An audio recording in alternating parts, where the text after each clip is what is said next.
manolotra ny arahaba tompoko misy andro ratsy miforona indray ao atsinanan'ny faritra masiny ranomasimbe indianina any amin'ny manodidina ny 3,000 kilometatra atsinanan'ny morotsiraky Madagasikara no misy azy io. Mizotra miakandrefana izy ary raha ny tontolo manodidina izay ivoarany moa dia manana herijika ivadian'ora rivo-doza amin'ny farany herinandro. Manomboka amin'ny herinandro mitsidika io kosa dia vinavinaina anakorotana ny toetry ny andro akapobeny eto Madagasikara izy. Arak'izany dia ampiomanina sahady isika ponina any amin'ny ilany atsinanan'ny nosy indrindra manomboka eo Antalaka hatrany amin'ny fatry vatovavy mba hiomana sahady ny amin'ny fiatrehana izay. Entanina ihany koa ny tsirairay mba hanaraka isanandro isanandro ny vaovaon'ny meteo. Raha iverenantsika ny toetry ny andro akapobeny eto Madagasikara dia mbola mitoetra ao avaratry Madagasikara hatrany aloha ilay ZCIT ny zone de convergence intertropicale izay mamevana ny tsy fahamarina toeran'ny atmosfera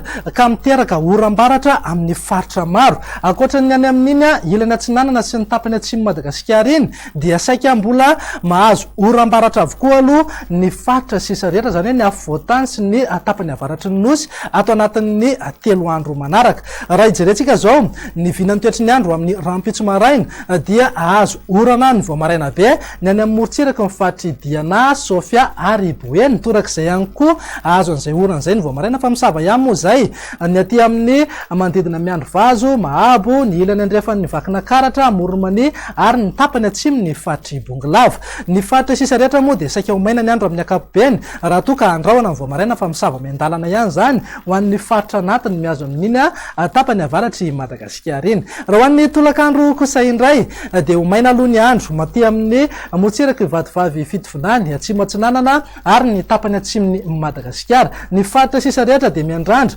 oram-baratra mety alohavana na arahana tafitry zany indraindray. Raha makasika ny maripana raha ho amin'ny rampitso zao dia manodidina eo amin'ny 20 na 20 degré ny maripana ambony indrindra ho an'ny afovoantany, raha toka eo amin'ny 30 ka hatramin'ny 2 degré zany any amin'ny morotsiraka atsinanana. Ny ilany andrefan'ny Madagasikara moa dia eo anelanelan'ny 20 ka hatramin'ny 5 degré ny maripana ambony indrindra. Tafiakatra hatrany amin'ny 20 degré na mety hihoatra kely aza moa indraindray ny aty amin'ny atitany ny faritra atsimony Madagasikara.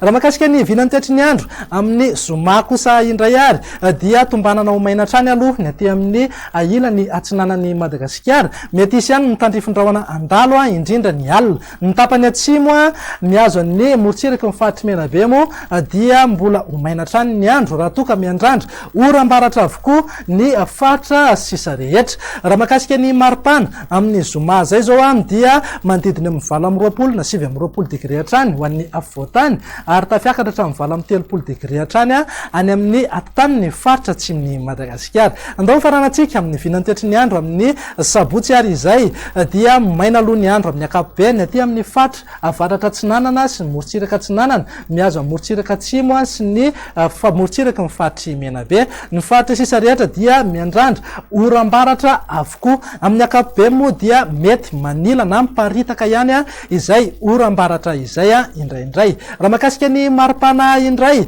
dia tsy misy fiovana firy fa mananika hatrany amin'ny 20 degré hatrany ho an'ny afovoantany, 30 degré any amin'ny atitany atsimony Madagasikara. Morotsiraka atsinanana dia mety hananika hatrany amin'ny 2 degré raha toa ka manodidina amin'ny 3 degré any amin'ny ilany andrefan'ny Madagasikara. Dia izay indray raha ny vinan'ny toetry ny andro ato anatin'ny 3 andro avy manome fotoananao ho amin'ny manaraka indray. Veloma tompoko.